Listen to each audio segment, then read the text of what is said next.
Hello, नमस्कार. मी मिनल स्वागत करते तुमच्या सर्वांचं आजच्या एका नवीन व्हिडिओमध्ये. आय होप सगळे मजेत असाल, मजेतच राहा. सगळ्यांना श्री स्वामी समर्थ. आणि आजच्या व्हिडिओला मी सुरुवात करते आहे. तर आजच्या व्हिडिओमध्ये थंबनेलवरून तुम्हाला समजलंच असेल की मी आजच्या व्हिडिओमध्ये तुम्हाला काय दाखवणार आहे. तर आता सुट्ट्या लागलेल्या आहेत शिवांशला स्कूलला, त्यामुळे मग आता दिवसभराचं जे काही रुटीन असतं मॉर्निंगचं, आता मुलं घरी असले की सकाळचं रुटीन सगळ्यांचं मुलं घरी असले तर सगळ्यांना माहितीच असेल की घरामध्ये सकाळचा पसारा किती होऊन जातो घरामध्ये. कारण मॉर्निंगला मुलं झोपलेली असतात, त्यामुळे आपल्याला ते लेट उठतात किंवा घरातली रुटीन सगळी चेंज होऊन जाते सुट्ट्या असल्यामुळे.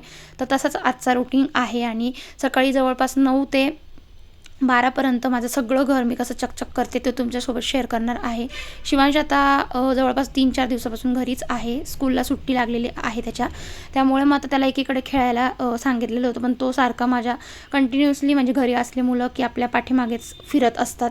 तर आता त्याला कंटिन्युअसली हे द्या, ते द्या, हे खेळायला द्या, ते खेळायला द्या, त्याचं चालूच होतं एकीकडे. तर पसारा काढायला तर दिवसभर तो आता म्हणजे पसारा तर काढणारच आहे, पण मॉर्निंगला एकदा आपलं घर चकचक करून घ्यायचं मला सवयच लागलेली आहे. तर आता बघा इथे सगळ्यात पहिले हॉलमध्ये आल्यानंतर जे काही सकाळचं अंथरूण आहे ते सगळं उचलून घेतलं. तर शिवांश 10 वाजेपर्यंत जवळपास झोपलेला होता. तर मी 9 वाजता जवळपास उठली, पण 10 वाजेपर्यंत शिवांशला मी काही उठवलं नव्हतं. थोडं झोप होऊ देऊ म्हटलं याची. त्यानंतर मग एकदा उठली तर घरामध्ये सकाळी सकाळी अंथरूण म्हटलं तर खूप घरामध्ये दळींद्रवाणी वाटतं. तर म्हटलं चला आता अंथरूण उचलून घेऊया. तो खेळत होता एकीकडे आणि आंघोळ वगैरे त्याची बाकी होती. तर अंथरुणाची छान व्यवस्थित घड्या वगैरे घालून ठेवल्या. त्यानंतर सोफ्यावरचं जर बघितलं तर सोफा पूर्ण अस्ताव्यस्त झालेला होता. पडदे वगैरे ओपन केले, खिडकी ओपन केली, कारण सकाळी सकाळी बाहेरची जी फ्रेश हवा असते ना ती घरामध्ये एकदा आली ना तर छान असं पॉझिटिव्ह एनर्जी घरामध्ये आपल्या वाटते मला. तर आता एकीकडे बघा सोफा स्वच्छ असं झटकून वगैरे घेतला. सोफ्याचे कवर वगैरे सगळं माझं यावेळेस धुवून झालेलं होतं, पण आता हे जे काही गोधड्या आहेत, ब्लँकेट आहे ना, तर ह्या धुवायच्या आहेत मला. आणि बऱ्याच साऱ्या अजून मोठंवालं जे ब्लँकेट आहे सगळ्या गोष्टी मला धुवायच्या. आता ऊन कडक पडत आहे, पण कपडे भिजत घालावे लागतात गरम पाण्यामध्ये, त्यामुळे मला काही जमतच नाही आहे. सारखं इकडे तिकडे जाणं चालू असतं माझं. आणि आता ह्या साईडवरच्या सोप्यावर तुम्ही बघितलं असेल इतके सगळे कपडे झालेले होते. तर हे सगळे कपडे कालच्या काल एका दिवसात जमा झालेली होती, कारण काल मी गेली होती मम्मीकडे. आम्हाला जायचं होतं थोडं बाहेर, त्यामुळे घरामध्ये सगळा पसारा झालेला होता आणि एक दिवस फक्त मम्मीकडे गेली. त्यानंतर मग घरी जेव्हा आले तेव्हा घरामध्ये इतकी सगळी धूळ झालेली होती, म्हणजे झाडू मारताना अक्षरशः पूर्ण सोप्या खालून म्हटलं तरी चालेल, पूर्ण इतकं धूळ आणि पूर्ण केस वगैरे पूर्ण काही का कचरा वगैरे पडलेला होता. सगळं इतकं म्हणजे एका दिवसात इतका कचरा जमा झालेला होता. आणि आता ऊन कडक पडत आहे त्यामुळे हवा पण चालू असते घरामध्ये. विंडो जर ओपन ठेवली तर पूर्ण बाहेरची धूळ वगैरे घरामध्ये येते आणि सगळीकडे असं धूळ वगैरे होऊन जाते, सगळीकडे धूळ बसून जाते. आणि मला सवय आहे की रोज सगळी झटक सगळं जिथे जिथे आपलं रोजचे हात जातात ते मला रोज स्वच्छ पुसायचेच असतात. कारण घरामध्ये लहान मुलं असले की त्यांचे सारखे हात लागतात, मुलं सारखे तोंडामध्ये हात घालतात, त्यामुळे. तर आता एकीकडे बघितलं तर बोलता बोलता सगळं हॉलचं आवरून घेतलं. आणि त्यानंतर मग बेडरूममध्ये आल्यानंतर हा बेडरूममध्ये जो पसारा दिसतो आहे, सगळे कपडे जे काही धुतलेली होती ती सगळी ठेवून दिली घडी घालून. आणि जे काही धुवायचे होते कपडे तर ते सगळे एका साईडला काढून घेतले. तर आता हा शिवांशचा हा ड्रेस नवीनच म्हणजे बड्डेचा ड्रेस आहे त्याचा. आणि त्याची पार्टी होती स्कूलमध्ये, आपली शेवटच्या दिवसाची पार्टी होती, त्यामुळे त्याला हा ड्रेस मी घातलेला होता. तर हा ड्रेस पूर्ण म्हणजे त्यांनी मळवून ठेवलेला होता. चला म्हटलं आता हा धुवून घेऊया एकदा. तर कपडे वगैरे जे काही धुवायचे होते, जे काही धुतलेले होते त्यांच्या छान घड्या घालून घेतल्या आणि व्यवस्थित सगळं आवरून घेऊया म्हटलं.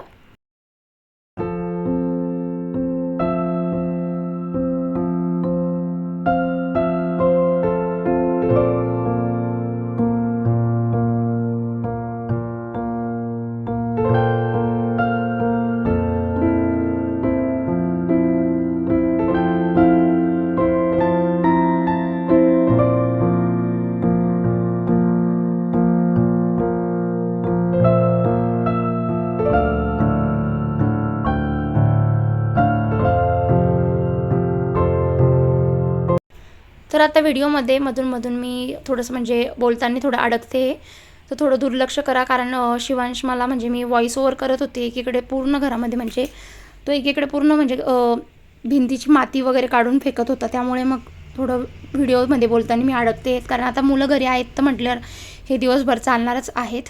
आणि एकीकडे आपण किती आवरून ठेवलं तर दुसरीकडे लगेच same to same as it is सगळा पसारा तसाच होणार आहे. तर आता बघा हे जे ब्लँकेट आहे, ब्लँकेट म्हटलं एक दिवस भिजत घालूया आणि व्यवस्थित सगळं धुवून काढूया. एक दिवस पूर्ण गरम पाण्यात भिजत घातलं. रात्रीच्या वेळी ते मिस्टर घरी असले की पिळायला वगैरे 2 माणसं तरी लागतातच. त्यामुळे म्हटलं चला ते आल्यावरतीच आपण एक 2 कपडे भिजत घालून स्वच्छ करून घेऊया आणि एखाद्या गोणीमध्ये नाही तर एखाद्या प्लॅस्टिकच्या पिशवीमध्ये पॅक करून ठेवून देऊया. कारण इतकी कपडे आता रोज लागत पण नाही आहेत. त्यानंतर आता हे टॉवेल जर म्हटले तर टॉवेल आता बाहेर टाकायला, सुकत घालायला बिलकुलही जागा नाही आहेत. बाल्कनीमध्ये सगळे झाडं वगैरे मी तिथेच ठेवले, त्यामुळे रुमाला टॉवेल घालायला, सुकत घालायला जागाच नाही आहे आणि बाल्कनी पण छोटी आहे. तर आता हे रुमाला वगैरे मी इथे मध्येच पॅसेजमध्ये दोऱ्या वगैरे बांधलेल्या आहे, तिथेच आता सुकत घालते रोज.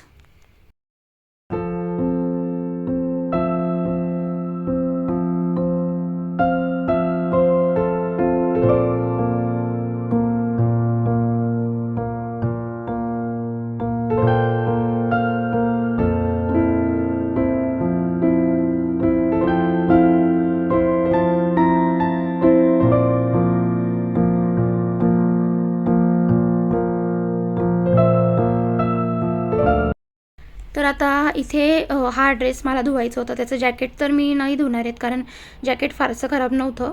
पण हे शर्ट आणि पॅन्ट जे आहेत त्याने म्हणजे पूर्ण पार्किंगमध्ये जेव्हा तो खेळत होता त्यामुळे सगळं पायाला, पॅन्टीला सगळी धूळ वगैरे, माती वगैरे लागलेली होती.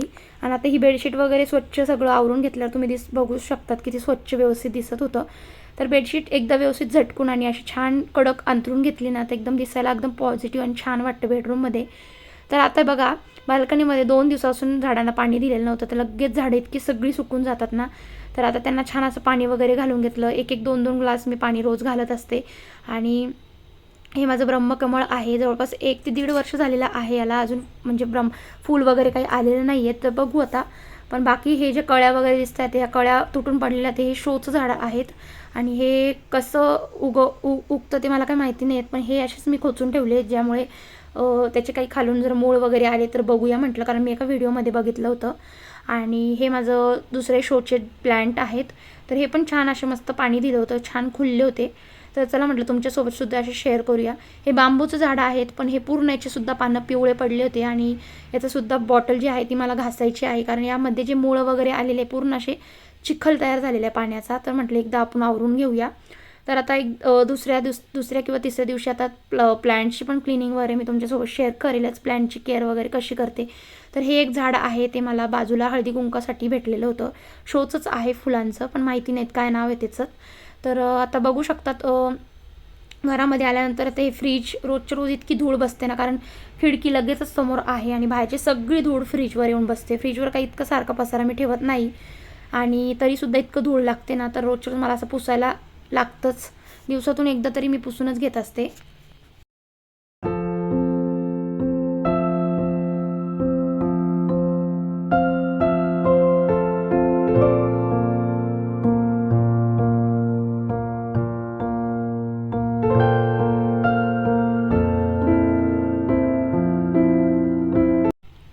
त्यानंतर जे हॉलमध्ये आपलं रिमोट म्हणा, स्पीकर म्हणा, टी व्ही म्हणा, ज्या गोष्टींवर रोजच्या रोज धूळ दिसते किंवा डोळ्यापुढे ज्या काही गोष्टी दिसतात त्यांनासुद्धा असं छान कपड्याने रोज पुसून घेत असते. एकदा का आपण स्वच्छ केलं ना, तर दुपारच्या टायमाला जेव्हा हवा जास्त सुटते त्यावेळेस मी खिडक्या वगैरे लावूनच घेत असते, कारण इतकी धूळ येऊन जाते ना. म्हणजे आता कंटिन्युअसली दरवाजे, खिडक्या बंद असल्या तरीसुद्धा काय माहिती दुसऱ्या दिवशीपर्यंत पूर्ण घरामध्ये धूळ जमा झालेली असते. तर असं तरी विंडो मी बंद ठेवण्याचा प्रयत्न करत असते.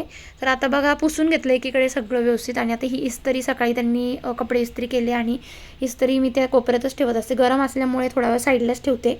त्यानंतर आता झाडू मारून घेऊया म्हटलं कानाकोपऱ्याने. आणि ही लॉन्ड्री बॅग जी आहे तर याच्यामध्ये मी रोजचे जे काही कपडे आता त्यामध्येच ठेवत असते, कारण दरवाजाच्या पाठीमागे टांगून ठेवायला मला बिलकुलही आवडत नाही. एकदा की जास्त कपडे जमा झाले मग ते भिजत घालते आणि मग त्यानंतर मी धुवत असते. आता झाडू मारून घेऊया म्हटलं. आता 1 BHK असल्यामुळे सगळ्यात पहिले मी बेडरूमपासूनच सुरुवात करते. बेडरूम, किचन, हॉल अशा पद्धतीने मी झाडू मारून घेते. आता हे डस्टबिन जर बघितले तर 2 डस्टबिन झालेले आहे. एक नवीन डस्टबिन आणलेला आहे आणि पहिला जो डस्टबिन आहे तो आता फेकून द्यायचा आहे, कारण त्याचं झाकण तुटलेलं होतं. आणि प्लॅस्टिकच्या गोष्टी म्हणा, काचेच्या गोष्टी म्हणा तुटलेल्या घरात ठेवू नये, त्यामुळे म्हटलं आता हा डस्टबिन आपण टाकून देऊया. बरं 6 वर्ष झाली जवळपास या डस्टबिनला, अजूनही देखील तसाच आहे, फक्त त्याचं हँडल तुटलेलं होतं. म्हटलं टाकून देऊया, कारण त्यामधनं सगळा कचऱ्याचा वास वगैरे बाहेर येतो आणि थोडंसं एका साईडला तुटल्यामुळे झुरळ वगैरे देखील वासामुळे होतात. आणि आता झाडू मारून घेऊया. तर झाडू मारताना बेडच्या खालती आणि सोफ्याच्या खालती जेव्हा हात फिरवला त्यावेळेस इतकी धूळ निघाली त्या खालनं, म्हणजे सगळं खरगटं म्हणा, जेवणाचं म्हणा किंवा काही जे काही सांडलेलं असेल, परत त्यानंतर केसाचे गुच्छे, धूळ वगैरे इतकी साचलेली होती ना, तर बऱ्याच दिवसापासून झाडलेलं नव्हतं. चला म्हटलं आज झाडून घेऊया. तर बऱ्याच सारी धूळ निघाली हॉलमधनं सुद्धा.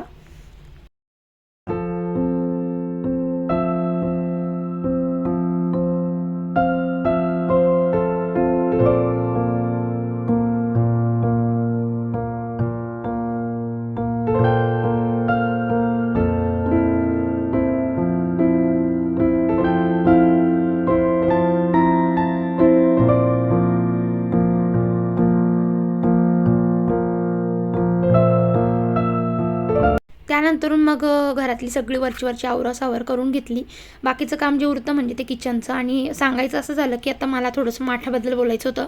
तर हा माठ मी 200 रुपयाला आणला, पण माठाचं असं झालं ना की माठ एकदम थंडगार होतो आहे, पण पाणी जास्त पांजरते, म्हणजे पाणी साईडनी खूप, म्हणजे पाणी पाझरते म्हणतात ना, तर पाणी थोडंफार कमी होतं आहे. तर तुमच्या पण माठातलं पाणी असं कमी होतं का नाही ते सुद्धा मला कमेंट करून सांगा. आणि बाकी तर शक्यतो मला माहिती नाही इतकं जास्त पाझरतं की नाही. जवळपास 1 लिटर वगैरे, म्हणजे एखादी बॉटल वगैरे पाणी आपल्या 2 दिवसात 3 दिवसात पाझरत आहे. आणि पहिल्या माठाचं तर असं नव्हतं होत. तर चला म्हटलं आता घेऊ वापरून, कारण आणलेला तर होता. आता जवळपास मी 2-3 जणांना विचारलं, तर त्यांनी पण असं सांगितलं की रेग्युलर वापरल्याने जे ब्लॉक्स असतात, ते मातीचे जे माठ असतो त्याचे जे होल्स असतात ना, ते ब्लॉक होतात. त्याच्यामुळे जास्तीत जास्त पाझरणं कमी होतं. नवीन असल्यामुळे शक्यतो पाझरत असेल, ते काही माहिती नाही, पण चला म्हटलं आता यूज करून बघूया. तर बोलता बोलता एका साईडला जे काही सकाळची भांडी होती ती सगळी घासून घेतली. आणि फ्रीजमध्ये सुद्धा काही इतकं सगळं वाट्या सगळ्या काही भाजीच्या वगैरे भरपूर 2-4 दिवसापासूनचे जे काही झाकून ठेवलेलं होतं, जे काही बरंच फ्रीजमध्ये ठेवलेलं होतं, तर चला म्हटलं आज काय आता टाकून देऊया, आपण काही खाणार तर नाही आहे. तर सगळं असं काढून घेतलं. सगळं याला बुरशी वगैरे वास लागला होता अन्नाला, सगळं टाकून दिलं. भांडे वगैरे रिकामी केली, भांडी घासून घेतली. त्यानंतर हा जो माठ आहे ना, म्हटलं एकदा पाण्याने छान स्वच्छ धुवून घेऊया. आणि माठ स्वच्छ धुतल्यानंतर एकदम व्यवस्थित करून मग माठ भरून एका साईडला भरायला ठेवला. वरती फिल्टर लगेचच आहे, त्यामुळे माठ लगेच तिथल्या तिथंच न उचलताच मी भरून घेते.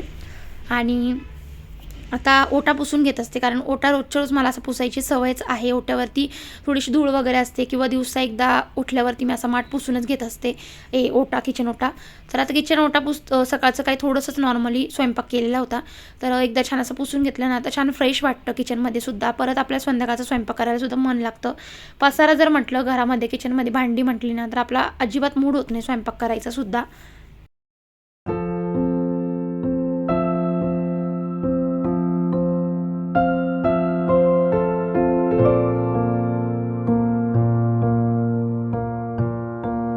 तर जवळपास माझा गॅस ओटा ओल्या फडक्याने मी असं पुसून घेत असते. आणि त्यानंतर मग वायपर एकदा फिरवून घेतलं की अगदी किचन ओटा कोरडा होऊन जातो, आणि अगदी व्यवस्थित नव्यासारखा किचन ओटा माझा दिसायला लागतो. आणि मला खूप फ्रेश वाटतं जेव्हा मी असं घरातलं सगळे काम करते ना. आणि आता उरलेलं काम म्हणजे शिवांशला आंघोळ घालायची आणि जेवण बनवायचं, ही 2च कामं मला होती. तर आता किचन ओटा पुसून झाला, त्यानंतर बेसिंग स्वच्छ पुसून घेऊया म्हटलं, कारण बेसिंगमध्ये सगळं तेलकट वगैरे झालेलं होतं. आणि बेसिंगमधनं जो पाईप असतो ना, त्यामधनं खूप कुबट वास येत असतो. तर छान रोज मी घासूनच घेत असते. तर अशा पद्धतीने माझा रुटीन हा असा सकाळचा असतो. सध्या तरी सुट्टीच्या दिवसामध्ये थोडीशी कामाला लांबण लागते, पण तरीसुद्धा मी सगळं घरातलं आवरून घेत असते. तुम्हाला हा व्हिडिओ आवडला असेल तर व्हिडिओला एक लाईक, चॅनलला सबस्क्राईब, बाजूचं बेल आयकॉन नक्की प्रेस करा, म्हणजे व्हिडिओ रोजच्या रोज सगळ्यात पहिले तुम्हाला भेटतील. त्यानंतर कमेंट करा आणि इतरांना देखील शेअर करा, म्हणजे त्यांनासुद्धा घरामधली व्हिडिओ, म्हणजे घर कसं स्वच्छ ठेवायचं, त्यामुळे त्यांनासुद्धा काहीतरी मोटिवेशनल भेटेल. आणि तुम्हाला कशी वाटली ते सुद्धा मला कमेंटद्वारे सांगा. लाईक करा आणि खूप खूप सपोर्ट करा. तुमचा सपोर्ट असाच असू द्या. आणि एक गोष्ट अजून सांगायची होती, बरेच सारे माझे व्ह्यूअर्स आहे ज्यांना शॉर्ट्स व्हिडिओ आवडतात, कोणाला लाँग व्हिडिओ आवडतात, तर प्लीज मला समजून घेत जावा. आणि मी तुमच्यासोबत, तर बरेच सारे प्रॉब्लेम्स, अडचणी येत असतात रोजच्या रोज, कारण त्यामुळे मला रेग्युलरली व्हिडिओज टाकायला भेटत नाही आहेत. पण मी प्रयत्न नक्कीच करेल. तोपर्यंत तुम्ही मला असाच सपोर्ट करा, चॅनलला सबस्क्राईब करा. भेटते आता, बाय.